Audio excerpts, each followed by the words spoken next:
Hello, everybody, and welcome back to the Kayfabe Central podcast, and welcome back to another post-show review. Where today I will be going over once again TNA Impact that went down and aired on August 28th, 2025. Not too long ago, just wrapped up.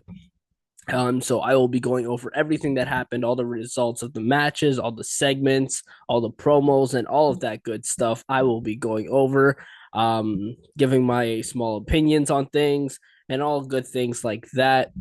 If you're new here, welcome to the channel, and if you are returning, then welcome back to the post-show review. Um, yeah, so I believe I did one last week. I think I did TNA Impact last week. Um, and I missed Dynamite 2 weeks in a row. In terms of like the post show reviews. Just because I caught them after because I had to go out 2 Wednesdays in a row. So I did miss the Dynamite live, and I don't think I actually saw the main event of Dynamite last night. Claudio Castagnoli and Darby Allin. I just saw clips of it. Um, but I'm all caught up on everything. And yeah, I will definitely be covering AEW Dynamite next week, because I need to get back on that. And Dynamite's looking pretty solid thus far. They've been looking okay the past couple of weeks. But we are not talking about AEW Dynamite tonight. We are talking about TNA Impact. It was pre-taped ahead of time and aired not too long ago on August 28th, 2025. So yeah, let's get straight into it. But before we do, make sure you guys are subscribed to the channel, hit the notification bell so you're up to date with all the videos, podcasts, and interviews that come to the channel. Go ahead and check out the Discord server that we have for Kayfabe Central. I'm trying to build a little bit of a community in there. So if you guys have any interest in talking about wrestling or anything other than wrestling, even, we have a non-wrestling channel in there. So you can talk about anything, and try to get as much of a community in there as possible. You could throw in predictions for any upcoming pay-per-views, like we have Clash in Paris this Sunday, so you can throw in your predictions for that. So make sure you go ahead and check that out. Go ahead and check out the Kayfabe Central Ko-Fi page as well. It's $5 minimum to subscribe to the exclusive wrestling content tier. I have a very special interview coming in the next week, and it will be on the Ko-Fi page on the exclusive wrestling content tier before it releases on YouTube. So if that is something you're interested in, then keep an eye out for that, for the interview announcement. And go check out the Ko-Fi page. Also, I usually post predictions on there for like the weekly shows and things like that. So yeah, with all that out of the way, let's get into TNA Impact tonight. We kicked off the night with a tag team match. It was Mike Santana and Steve Maclin defeating Trick Williams and AJ Francis. Mike Santana scored a roll up pinfall over Trick Williams. After the match, Trick Williams tried to attack Mike Santana, but on like just pushed him from behind, and then Mike Santana took him down, attacked him. Trick Williams retreated. So that was that. It was an okay match. It wasn't bad at all. Like I said in my preview, which posted very late because on TikTok, because I exited the app before it fully uploaded, and I guess when I went back in the app, that's when it posted, and it was at like 9 something. I think it posted. I was like, oh, that's great. Um, and because I saw 0 views, I was like, okay, I know I'm not that big of a creator, but zero, that's not possible. And then I saw it posted 2 minutes ago. I was like, oh. Um, but yeah, I said in my TikTok preview that I'm a fan of all four guys, and I am. So yeah, pretty solid match from these four. We had a backstage segment with Cedric Alexander and Leon Slater being interviewed, asked about their tag team match later that night against the Hardy Boys. Leon Slater seemed hesitant at first to go against the Hardy Boys, but then Cedric Alexander kind of convinced him. He's like, hey, man, you'd look good with another title around your waist. And Leon's like, you know what? Just because I have respect for them doesn't mean I can't take their titles. And so eventually got convinced. So that was the interview there. Um, I'm not too sure what they're aiming at here. If they're maybe aiming at a Cedric Alexander heel turn eventually, or if they are going full on with this tag team, maybe they turn heel together, Leon Slater and Cedric Alexander. Maybe they turn against the Hardys. All depending on what happens at Bound for Glory. I can imagine the Hardys are probably going to retain those titles at Bound for Glory, but it is possible that the Dudley Boys can just win the titles and then drop them immediately to somebody else. But yeah, that was the interview backstage. We then had Eric Young defeating Miles Bourne by pinfall, hitting the pile driver on Miles. Did I say Miles Bourne? Myron Reed was who he defeated, not Miles Bourne. Eric Young defeated Myron Reed. By I don't know. I said Miles Bourne. Because of the backstage segment that they had last week. So Eric Young is on this cleanse kind of thing. He's trying to cleanse the TNA roster. So I'm not sure where this is gonna go, but I'm intrigued into where it does go. Because this could end up being a very interesting storyline, and we had another interesting aspect happen later on in the evening with Eric Young that we're gonna get into eventually.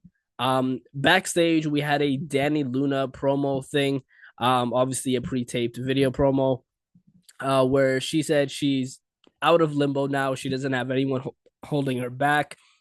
That being a shot at Jody Threat.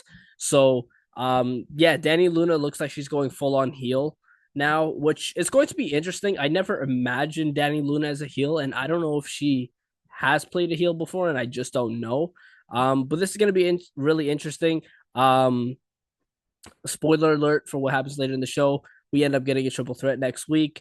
I could maybe see a Dani Luna and Jody Threat feud on the horizon. Maybe they have a few matches against each other. Yeah, I'm intrigued to see where that goes as well, and to see if maybe Dani Luna can do a better job as a heel than she does a babyface. But that is all up in the air, and we have to wait and see. We then had another backstage segment. Ash by Elegance is with the rest of the Elegance brand, and she's pretty much saying she saved TNA. She's the savior of TNA. She tells her personal concierge that she wants a celebration party next week, and he's like, okay, celebration party it is. So nothing too much to this backstage segment, really. It's just her celebrating. Nobody interrupted, nobody intervened. When she walked away, there was a shot like in the background. And I thought someone was gonna like walk out and appear. But nothing happened. It was just her celebrating her victory. Someone could potentially interrupt next week for her celebration. That's just wrestling. When there's a championship celebration, someone always interrupts. So we'll see what happens with that. The Iinspiration defeated Fallon Henley and Jasmine Nix of Fatal Influence. Obviously, that sparked from last week as well. And a pretty okay match. It was fine for what it was. There was nothing else to it. Honestly, I don't have much to say about this match, other than it was okay. I'm a fan of all four women. I like the Iinspiration. I actually like their theme song. I never had heard their theme song before, and I don't know, maybe I just didn't pay attention because I've watched them wrestle, but I don't remember hearing their theme song unless they changed it. But yeah, I like their theme song. It sounded pretty cool. And it matches them perfectly well. So that was cool. And I also love Fatal Influence's theme song. It's kind of catchy and kind of cool, and it fits them perfectly as well. So yeah, the entrance aspect of this was pretty cool. We had a backstage thing where Trick Williams was getting a what? A massage while on the phone with his lawyer, and he was telling his lawyer to come to the arena. And yeah, that was that. We eventually got that later on in the night, which I will get into a little bit later. We then had Ryan Nemeth come out to the ring and, saying my big brother will return next week on TNA. Obviously he announced that already. We all know he's coming back next week, but it's Ryan Nemeth. He's then interrupted by Eddie and Alisha Edwards, or Alisha Edwards. So after that, I think Alisha, I kind of looked away from my TV for a bit, but it seemed like Alisha issued a challenge on Eddie Edwards' behalf, and Eddie Edwards was perfectly fine with the idea. So they had a match in which Eddie Edwards defeated Ryan Nemeth. It looks like the system is full on baby faces now, because they had a spot where Ryan Nemeth was asking Alisha Edwards to hit him. So, the disqualification, and she didn't. And then commentary, was like, the system beforehand, Alisha Edwards would have done that in a heartbeat, but they didn't now. Maybe they've turned a leaf. So definitely baby faces now, and I saw that from a couple weeks ago as well. But I guess now they're really solidifying it so they can start feuding with Order 4, which has the potential to be a really good rivalry and maybe end in some sort of extreme kind of match. So I'm keeping my eyes peeled with this rivalry. I think it could have the potential to be really, really good. Um, we then had a backstage segment with Indy Hartwell. She's asked about the attack from Dani Luna. She says she's not going to back down from Dani Luna. Then Santino Marella comes up to Indy Hartwell saying that she's going to have a number one contenders match next week against Jody Threat. But then Dani Luna comes into the frame and she doesn't agree with this. And then Indy Hartwell tells Santino to add her to the match, in which he does. So next week, it'll be a triple threat number one contenders match. The winner facing the Knockouts champion Ash by Elegance sometime down the road, between Indy Hartwell, Jody Threat, and Dani Luna. So that is set for next week, in which I'm pretty sure Indy Hartwell is going to pick up the victory. Yeah. So there was that. Um, I've completely lost where I am. Okay, so we had a backstage promo with Eric Young, where he's standing over a beaten up Joe Hendry with like a rope wrapped around his neck. Hendry's completely like unconscious or whatever. And he just says the cleanse is coming, and yeah, that's it. He pretty much, that was his message, that the cleanse is coming and it's not going to end with Joe Hendry.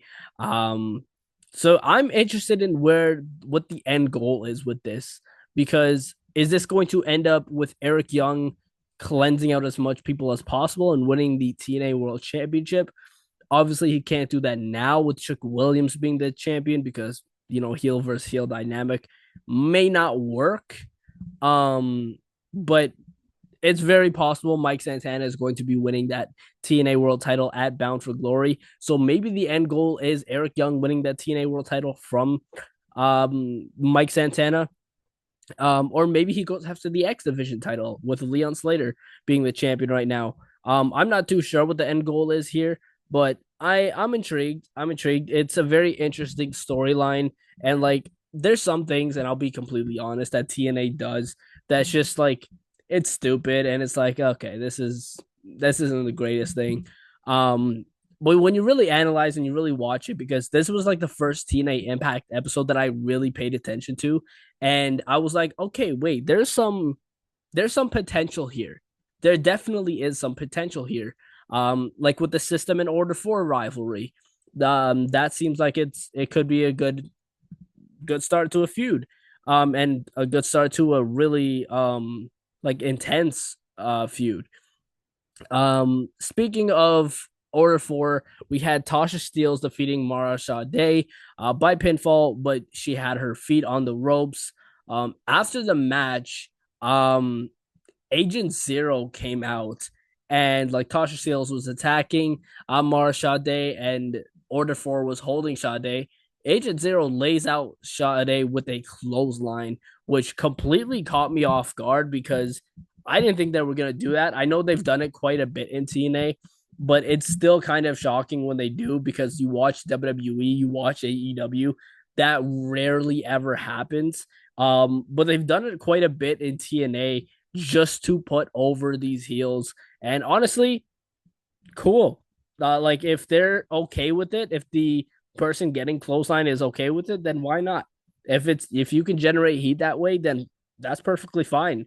And they're doing a really good job at it. So I made a TikTok about Order 4 last week, that they really can take over TNA as the next top faction. It seems as though the era of the System is kind of fading away, and Order 4 is going to be that next top faction, which with Mustafa Ali potentially winning that TNA World Title at some point. I can see that more likely than Eric Young, um, which is why I said I don't really know the direction they're going for Eric Young. Um, but yeah, again, a lot of potential with this Order 4 thing. The Hardys then came out for the save. Um, so yeah, obviously the Hardys had Sade's back last week when Tasha Steeles was making fun of Sade's art. So I don't know. Seems like maybe the Hardys might get thrown into this as well. Um, I'm not sure. There's a lot going on. It just seems like it's TNA versus Order 4, which can make for a fantastic rivalry.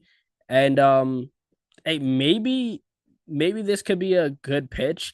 Um, with Eric Young doing the cleanse thing, maybe Eric Young could be like a cool honorary member of Order 4. I know he doesn't necessarily fit the exact vibe, but the Order 4 and Eric Young kind of seem like they have the same goal in common, with just taking people out. Um, so maybe that could be like a good partnership down the line, and we could get a huge, you know, match, maybe Order 4 versus TNA. Um, that could be pretty interesting. So yeah, we just have to see where it takes us.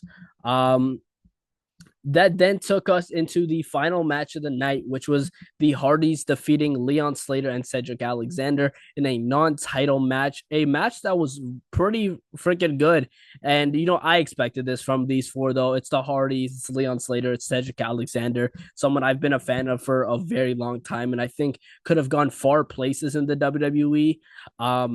It seems like that time has a little passed him a little bit now, but he's still a great wrestler in the ring. And they all performed very well here. It's almost insane the things that Matt and Jeff are still able to do at their age. Absolutely insane. I don't know how they're able to do it, but kudos to them, especially Jeff Hardy. A big shout out to Jeff Hardy. He looks an absolute fantastic shape. So shout out to him. Shout out to Matt Hardy. These guys are absolutely killing it. And, you know, if you told somebody like years ago that the Hardys would still be killing it in 2025, I doubt that they'd believe you. But they absolutely are. After that match, Trick Williams came out with his lawyer, named Michael O'Shea. Um, and hilarious, stupid name for the lawyer. Um, and Trick pretty much says these are unsafe working conditions. Also, stupid, but it's entertainment, ladies and gentlemen. That's what it is. And then pretty much just um says again that he doesn't have to defend his title for 50 days. He reiterates that. That's the word I was looking for. Santino Marella then came out, obviously with something to say about the whole contract situation. He pretty much says that Bound for Glory is more than 50 days away. And before he can make an announcement, Trick's lawyer, Michael O'Shea, I'm sorry, it's such a stupid name, interrupts him and says, don't raise your voice when the champion is talking. And then Santino Marella gives him a cobra, and Chuck Williams just walks away. He's like, no, I'm not dealing with this. He's a lawyer. I don't care. He's just my lawyer. I don't really have any personal feelings towards him, so yeah, it's fine. At least I didn't need the cobra. And yeah, Trick walked away, and that was the end of TNA. We don't know. There was no official announcement for Bound for Glory regarding Trick Williams defending the TNA World Championship, but we have a long time until then. It's on October 12th, so sometime until then. And I'm sure we're gonna get more matches added week after week, more feuds building up. So yeah, that is their biggest pay-per-view of the year. At first I thought it was like Slammiversary, but I'm like, no, it's definitely Bound for Glory. And then they said it is Bound for Glory is their biggest pay-per-view of the year. It's like their WrestleMania pretty much. So yeah, I expect a lot of big matches on that card. We already have the Hardy Boys taking on the Dudley Boys at Bound for Glory, and that's already a huge match. In terms of like the performance aspect of that match, I'm not sure what to expect. We could either, have a fantastic match, or it could just be like, it could be really bad also. But it also could just be like, which is more like, and be like, okay, that was better than I was expecting. That could be what we're in for. But yeah, that was TNA Impact for August 28th, 2025. Let me know what you guys thought about TNA Impact tonight. Let me know all of your thoughts, and you can let me know in a multitude of different ways. You can let me know in the comments on YouTube under this video. You can also let me know on Spotify. These post shows aren't on Spotify, but all the other podcasts are. So you can go ahead and check those out and let me know over there. You can also go ahead to the Discord server and join that up, and share your opinions, predictions, and thoughts, and all things like that over on the Discord server. You can also go over to the Kayfabe Central website. There's a comment section there under every post. There's also like a group community kind of thing that you can join. And you can post your thoughts, predictions, and all that stuff over there as well. And on my TikTok, you can go ahead to my TikTok, check those out. I always post previews for the weekly shows early in the day before them on my TikTok. They're only on my TikTok, so make sure you go ahead and check out the TikTok. And yeah, go check out Instagram, Twitter, all that good stuff. It's always in the description below. Yeah, let me know your thoughts on this, and I will see you guys on the next one. Take it easy.